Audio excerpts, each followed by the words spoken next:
Hi, Stephen Bones here, and I'm just having a few days away in Wales.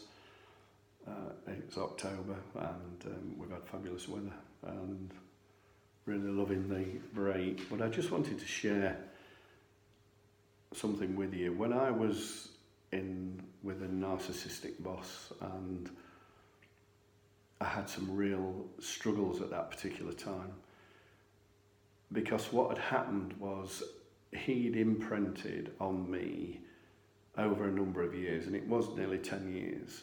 He'd imprinted on me what his will, and he'd manoeuvred me and manipulated me, and more or less was controlling me through what he'd imprinted in my inner self, if you like. And to the point where, when I discuss it with my wife now, she said I was a different person.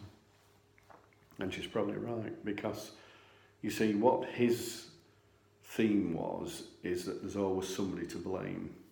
Now, if any of you run a sales team, or you've got a sales team, there should be no right or wrong in any team, because if you go in with that, it empowers that team.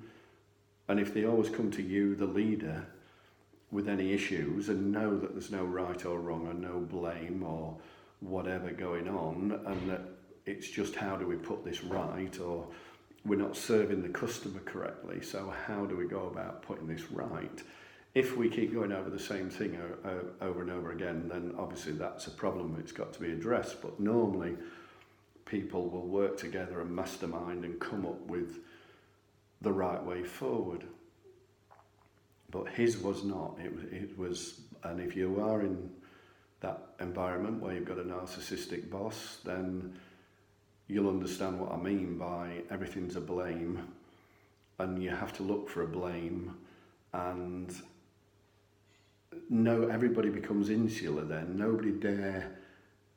Well, what they've become is a robot, basically. They learn that the business needs to be run in A, B, C, D way, and that's the way it has to be, and that's how it's always going to be, and that they keep their mouth shut if they've got a better idea. They're becoming insular. There's no working with you, or working as a team, or coming up with better ideas, because they don't, basically, because the narcissist slaps them down all the time, and nobody likes to be rejected. We're not in a space where we want to be rejected. And I think that for me was, as I came up with new ideas, it was a very clever rejection, you see. It wasn't a straight no. It was a very subtle storytelling way of getting into my head and getting me to think that he's always right. And the way I treated staff as well was in that way, because I ended up doing his bidding in A, B and C, and that don't trust anybody, and everybody's always about to attack you, and attack's the best sort of defence. And he said, you need to be like a terrier and grab people by the throat, and don't let go till you've won, and all this sort of stuff. And he used to embed this subtly in my persona, and to the point where it actually took me, when I made a decision to come out of that environment, it actually took me 3.5 years, and it was a very difficult time. I was full of fear, because I was frightened of the man.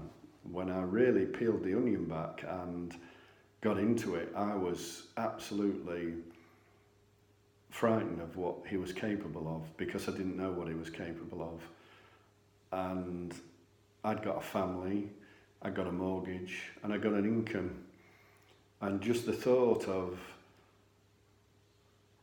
going in and trying to get out of that was a nightmare. So the long story short is, I put in a letter with my rights as a director, and I wanted to exercise those rights, because there was a lot of things kept away from me, and I needed to know what they were. So that started the ball rolling, and what happened then was he isolated me, and he made my life a nightmare. And as I say, it took me 3.5 years to get out. I was negotiating on one company to buy, and that went on for nearly 2 years, and It fell through twice for various reasons. And then I found another one, and that was successful. I managed to get out. And you know, the interesting thing is when he realised I was going, he actually, because I must have, and I did, I relaxed in myself. I was confident. I knew I got a way out. I knew I was going. I knew I got an answer. And he then offered me a deal for my shares because he didn't want me going out and setting up in competition with the business. So he offered me half of what my shares were worth, which was 100% more than I thought I was going to get, and away I went and I moved on. And that sounds really simple, but it wasn't. It was really hard, and if you are in that situation, I do feel for you. It's not an easy situation to get out of, but all I'm saying is don't let them drive you down, don't let them control you. You are your own person and you can get out of it. So please subscribe, share this, because people are in this environment and don't know how to get out of it, and sometimes just listening to somebody's experiences can help them. Or if you want to contact me or reach out, by all means do. So thanks very much for listening. This is Stephen Bones, and take care.